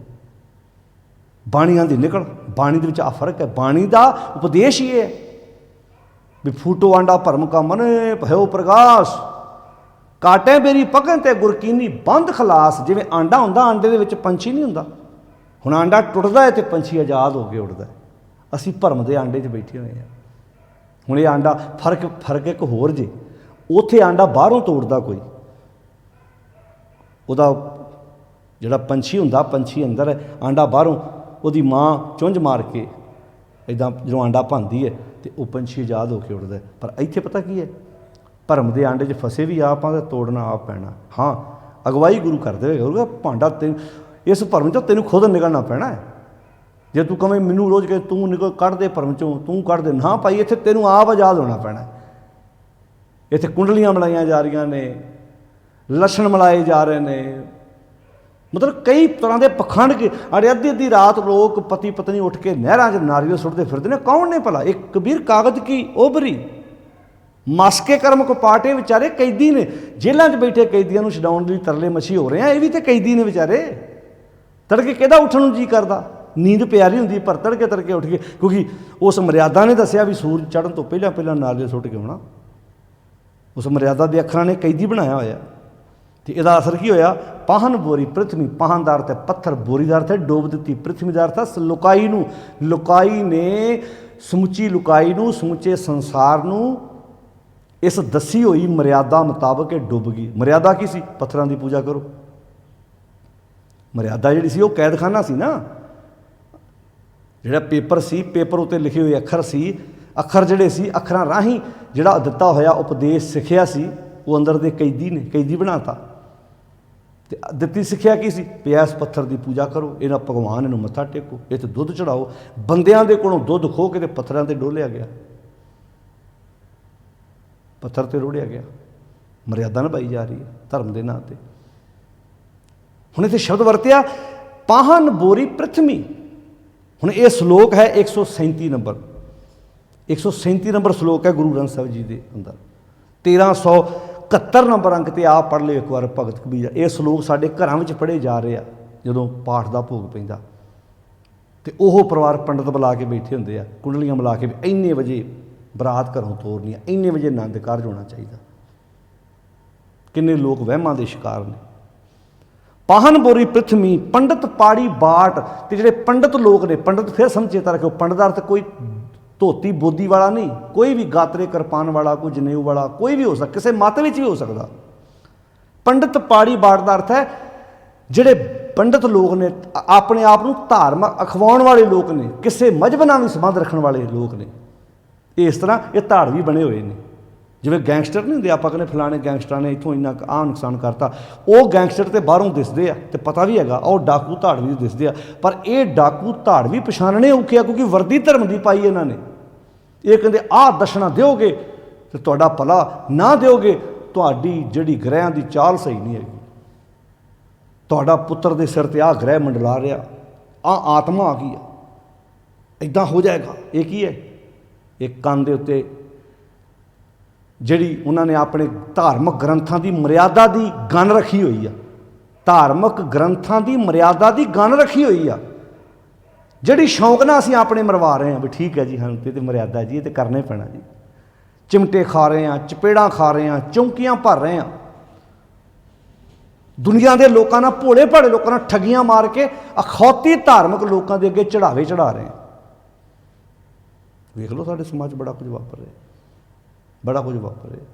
ਤਾਂ ਫਿਰ ਸਮਝ ਲਓ ਇੱਥੇ ਇਹ ਸ਼ਬਦ ਹੈ ਗੁਰ ਬਿਨ ਗਿਆਨ, ਗੁਰੂ ਤੋਂ ਬਿਨਾਂ ਸੁਚੱਜਾ ਗਿਆਨ, ਜ਼ਿੰਦਗੀ ਨੂੰ ਸਫਲ ਬਣਾਉਣ ਵਾਲਾ ਗਿਆਨ, ਤੇ ਧਰਮ ਬਿਨ ਧਿਆਨ। ਗੁਰੂ ਤੋਂ ਬਿਨਾਂ ਗਿਆਨ ਨਹੀਂ, ਤੇ ਗਿਆਨ ਤੋਂ ਬਿਨਾਂ ਸੱਚਾ ਧਿਆਨ ਨਹੀਂ। ਸੱਚਾ ਧਿਆਨ ਹੋਏਗਾ ਤਾਂ ਬੰਦਾ ਫਰਜ਼ ਨਿਭਾਏਗਾ ਨਾ। ਹੁਣ ਗਿਆਨ ਦੇ ਨਾਲ ਧਰਮ ਦਾ ਸੰਬੰਧ ਹੈ। ਕਬੀਰਾ ਜਹਾਂ ਗਿਆਨ ਤਾਂ ਧਰਮ ਹੈ। ਜਿਹਨੂੰ ਗਿਆਨ ਹੈ, ਹੁਣ ਟੀਚਰ ਨੂੰ ਗਿਆਨ ਹੈ ਪੜ੍ਹਾਉਣ ਦਾ, ਸਕੂਲ ਤਾਂ ਹੀ ਧਰਮ ਨਿਭਾਏਗਾ ਨਾ। ਜੇ ਉਹਨੂੰ ਪੜ੍ਹਾਉਣ ਦਾ ਹੀ ਗਿਆਨ ਨਹੀਂ ਤਾਂ ਧਰਮ ਕਿੱਥੋਂ ਨਿਭਾ ਪਾਏਗਾ। ਡਾਕਟਰ ਨੂੰ ਮਰੀਜ਼ ਨੂੰ ਠੀਕ ਕਰਨ ਦਾ ਗਿਆਨ ਹੈ ਨਾ, ਹੁਣ ਉਹ ਇਲਾਜ ਕਰੇਗਾ, ਧਰਮ ਨਿਭਾ ਰਿਹਾ ਆਪਣਾ। ਗਿਆਨ ਹੈ ਨਹੀਂ ਆ, ਧਰਮ ਕਿੱਦਾਂ ਨਿਭਾ ਦੇਵੇਗਾ। ਇਸ ਨੂੰ ਆਖਿਆ ਸੀ ਕਰਮ ਧਰਮ ਪਖੰਡ ਜੋਦੀ ਸੇ। ਹੁਣ ਅਸੀਂ ਉੱਥੇ ਰੱਸਾ ਬੰਨ੍ਹ ਕੇ ਪਾਣੀ ਪਿਆ ਰਹੇ ਹਾਂ, ਜਿਹੜਾ ਪਿੱਛੋਂ ਪੀ ਕੇ ਆਇਆ, ਆਪਣੇ ਆਪ ਧਰਮ ਨਿਭਾ ਰਹੇ, ਪਰ ਗਿਆਨ ਹੈ ਨਹੀਂ। ਹੋ ਸਕਦਾ ਉਹ ਪਿੱਛੋਂ ਪੀ ਕੇ ਆਇਆ, ਜਿਹਨੂੰ ਲੋੜ ਉਹਨੂੰ ਪਿਆਓ। ਇਹ ਪੈਸਿਆਂ ਕਿਤੇ ਨਲਕਾ ਲਵਾਇਆ ਜਾ, ਆ ਲੋੜ ਆ ਨਾ। ਸਾਡੇ ਵੀਰ ਹੁਣ ਕਿੱਦਾਂ ਸੇਵਾਵਾਂ ਕਰ ਰਿਹਾ, ਕਿੱਦਾਂ ਆਕਸੀਜਨ ਦੇ ਸਿਲੰਡਰ ਵੰਡ ਰਿਹਾ, ਕਿੱਦਾਂ ਹੈਲਪ ਹੋ ਰਹੀ ਹੈ, ਕਿੱਦਾਂ ਮਦਦ ਹੋ ਰਹੀ ਉਹਨਾਂ ਦੀ। ਜਿਹੜੇ ਕਦੀ ਇੱਦਾਂ ਦੀਆਂ ਗੱਲਾਂ ਕਰਦੇ, ਗੁਰਦੁਆਰਿਆਂ ਦੀ ਕੋਈ ਲੋੜ ਨਹੀਂ ਹੈਗੀ। ਮਾਫ਼ ਕਰਨਾ, ਹੌਸਪੀਟਲਾਂ ਦਾ ਆਪਣਾ ਥਾਂ ਸਮਾਜ ਵਿੱਚ, ਗੁਰਦੁਆਰੇ ਦਾ ਆਪਣਾ ਥਾਂ ਹੈ। ਦੋਨਾਂ ਦੀ ਆਪਣੀ ਆਪਣੀ ਜਗ੍ਹਾ ਹੈ। ਅੱਜ ਹੌਸਪੀਟਲਾਂ ਵਿੱਚੋਂ ਆਕਸੀਜਨ ਮੁੱਲ ਮਿਲ ਰਹੀ ਹੈ, ਅਤੇ ਗੁਰਦੁਆਰੇ ਆਕਸੀਜਨ ਦਾ ਲੰਗਰ ਲਾ ਕੇ ਬੈਠੇ ਨੇ। ਦੋਨਾਂ ਤੋਂ ਮੁਨਕਰ ਨਹੀਂ ਹੋਇਆ ਜਾ ਸਕਦਾ। ਆਕਸੀਜਨ ਹੌਸਪੀਟਲ ਦਾ ਇੱਕ ਆਪਣੀ ਥਾਂ ਹੈ, ਗੁਰਦੁਆਰੇ ਦੀ ਇੱਕ ਆਪਣੀ ਥਾਂ ਹੈ। ਇਹ ਜੁੜੇ ਹੋਏ ਨੇ। ਹਾਂ, ਉਦੋਂ ਗੁਰਦੁਆਰਾ ਮਾੜਾ ਬਣਦਾ ਜਦੋਂ ਉੱਥੋਂ ਮਰਿਆਦਾ ਗਲਤ ਦੱਸੀ ਜਾਂਦੀ ਹੈ। ਉੱਥੇ ਜਦੋਂ ਲੋੜਾਂ ਪੂਰੀਆਂ ਹੋ ਰਹੀਆਂ ਨੇ, ਉੱਥੇ ਆਏ ਗਏ ਨੂੰ ਰੋਟੀ ਪਾਣੀ ਮਿਲ ਰਿਹਾ ਹੈ, ਨਿਸ਼ਾਨ ਸਾਹਿਬ ਦਾ ਫਰਾ ਦੱਸਦਾ ਹੈ, ਆਏ ਨੂੰ ਰਾਤ ਰਹਿਣ ਦੀ ਜਗ੍ਹਾ ਮਿਲੇਗੀ, ਬਿਮਾਰ ਨੂੰ ਦਵਾਈ ਮਿਲੇਗੀ, ਭੁੱਖੇ ਨੂੰ ਪ੍ਰਸ਼ਾਦਾ ਮਿਲੇਗਾ। ਨਿਸ਼ਾਨ ਸਾਹਿਬ ਲੱਗਾ 10 20 30 40 ਫੁੱਟ ਵੀ, ਉਹਦਾ ਮਤਲਬ ਹੀ ਇਹ ਸੀ ਕਿ ਸੇਵਾ ਹੋ ਰਹੀ ਹੈ। ਪਰ ਸਾਡੇ ਸਮਾਜ ਜਦੋਂ ਅਸੀਂ ਗੱਤਕਾ ਖੇਡਦੇ ਹਾਂ ਨਾ, ਉਦੋਂ ਅਸੀਂ ਕਹਿੰਦੇ ਇਹਦੀ ਲੋੜ ਨਹੀਂ ਹੈਗੀ। ਨਹੀਂ ਭਾਈ, ਹਰ ਇੱਕ ਚੀਜ਼ ਦੀ ਆਪਣੀ ਇੱਕ ਸਮਾਜ ਵਿੱਚ ਥਾਂ। ਹਾਂ ਅੱਛਾ, ਗੁਰਦੁਆਰਿਆਂ ਦੀ ਲੋੜ ਨਹੀਂ, ਡੇਰਿਆਂ ਦੀ ਲੋੜ ਹੈ। ਡੇਰਾ ਜਿਹੜਾ ਮਰਜ਼ੀ ਵੱਡਾ ਖੋਲ੍ਹ ਲਓ, ਜਿਹੜਾ ਮਰਜ਼ੀ ਵੱਡਾ ਵਿਸ਼ਾਲ ਕਰ ਦਿਓ। ਤਾਂ ਖੈਰ ਹੌਲੀ ਹੌਲੀ ਹੁਣ ਦੁਨੀਆ ਨੂੰ ਸਮਝ ਆਉਣ ਲੱਗ ਪਿਆ। ਗੁਰਮਤਿ ਦੀ ਵਿਚਾਰ ਜਿਉਂ-ਜਿਉਂ ਫੈਲੇਗੀ, ਗੁਰਮਤਿ ਦਾ ਉਪਦੇਸ਼ ਜਿਉਂ-ਜਿਉਂ ਸਮਝ ਆਏਗਾ, ਸੁਰਤ ਵਿੱਚ ਚਾਨਣ ਆਏਗਾ। ਗੁਰਬਾਣੀ ਸੇ ਜਗ ਮੈਂ ਚਾਨਣ ਕਰਮ ਵਸੈ ਮਨ ਆਏ ਵਾਲੀ ਗੱਲ ਬਣ ਜਾਏਗੀ। ਤੋ ਸੱਚ ਬਿਨ ਸਾਖੀ, ਇਹ ਤਿੰਨੇ ਗੱਲਾਂ ਜੁੜੀਆਂ ਹੋਈਆਂ। ਗੁਰੂ ਤੋਂ ਬਿਨਾਂ ਸੁਚੱਜਾ ਗਿਆਨ ਨਹੀਂ, ਗਿਆਨ ਤੋਂ ਬਿਨਾਂ ਬੰਦਾ ਫਰਜ਼ ਨਹੀਂ ਪੂਰਾ ਕਰ ਸਕਦਾ, ਇਕਾਗਰਤਾ ਨਹੀਂ ਬਣੇਗੀ। ਸੱਚ ਬਿਨ ਸਾਖੀ, ਤੇ ਸੱਚ ਤੋਂ ਬਿਨਾਂ, ਉਸ ਮਾਲਕ ਦੀ ਹੋਣ ਤੋਂ ਬਿਨਾਂ ਇਹਦੀ ਰਾਹਦਾਰੀ ਨਹੀਂ ਬਣਨੀ। ਹਰ ਕੀਰਤ ਹਮਰੀ ਰਹਿ ਰਾਸ, ਮੂਲੋਂ ਨਾ ਬਾਕੀ। ਕਹਿੰਦੇ ਯਾਦ ਰੱਖੀ, ਜਿਸ ਇਹ ਤਿੰਨੇ ਗੱਲਾਂ ਹੋਣਗੀਆਂ ਤਾਂ ਤੇਰਾ ਆਤਮਿਕ ਸਰਮਾਇਆ ਬਚਿਆ ਰਹੇਗਾ। ਜੇ ਇਹ ਤਿੰਨੇ ਗੱਲਾਂ ਨਹੀਂ ਹੈਗੀਆਂ, ਫਿਰ ਤਾਂ ਮੂਲੋਂ ਹੀ ਗਿਆ, ਮੁੱਢੋਂ ਹੀ ਗਿਆ, ਖਤਮ ਹੀ ਹੈ ਭਾਈ। ਫਿਰ ਤਾਂ ਜ਼ਿੰਦਗੀ ਦਾ ਮਕਸਦ ਹੀ ਗਵਾ ਬੈਠਾ ਆਪਣਾ ਮਨੁੱਖ, ਜੇ ਸੱਚ ਤੋਂ ਬਿਨਾਂ। ਕਿਉਂਕਿ ਪਿਛਲਾ ਸਲੋਕ ਵੀ ਇਹਦੇ ਨਾਲ ਹੀ ਜੁੜਿਆ ਹੋਇਆ ਸੀ ਵੀ ਗਿਆਨਹੀਣੰ ਗਿਆਨ ਤੋਂ ਸਖਣਾ, ਅਗਿਆਨ ਪੂਜਾ, ਅੰਧ ਵਰਤਾਵਾ ਭਾਉ ਦੂਜਾ। ਇਹ ਸਾਰੇ ਸਲੋਕ ਆਪਸ ਵਿੱਚ ਜੁੜੇ ਹੋਏ ਨੇ। ਗੁਰੂ ਸਾਹਿਬ ਨੇ ਇੱਕ ਲੜੀ ਵਿੱਚ ਪਰੋ ਕੇ ਸਾਨੂੰ ਸੁਚੱਜਾ ਗਿਆਨ ਬਖਸ਼ਿਸ਼ ਕੀਤਾ। ਸਾਧ ਸੰਗਤ ਜੀ, ਇਹ ਪਾਵਨ ਸਲੋਕ 23 ਨੰਬਰ 1412 ਨੰਬਰ ਅੰਕ 'ਤੇ ਜਿਸ ਦੀ ਆਪਾਂ ਵਿਚਾਰ ਸਾਂਝੀ ਕੀਤੀ। ਆਓ ਵਿਪਰ ਵੱਲੋਂ, ਅਖੌਤੀ ਧਾਰਮਿਕ ਲੋਕਾਂ ਵੱਲੋਂ ਬਣਾਈ ਹੋਈ ਇਸ ਮਰਿਆਦਾ ਵਿੱਚੋਂ ਆਪ ਨਿਕਲਣ ਦਾ ਯਤਨ ਕਰੀਏ। ਆਪ ਬਾਣੀ ਪੜ੍ਹੀਏ, ਸਮਝੀਏ, ਵਿਚਾਰੀਏ, ਅਤੇ ਆਪਣੀ ਸੁਰਤ ਨੂੰ ਉੱਚਿਆਂ ਚੁੱਕਣ ਦਾ ਯਤਨ ਕਰੀਏ। ਸਾਰਿਆਂ ਦਾ ਧੰਨਵਾਦ ਜੀ। ਫਤਿਹ ਬੁਲਾਓ। ਵਾਹਿਗੁਰੂ ਜੀ ਕਾ ਖਾਲਸਾ, ਵਾਹਿਗੁਰੂ ਜੀ ਕੀ ਫਤਿਹ।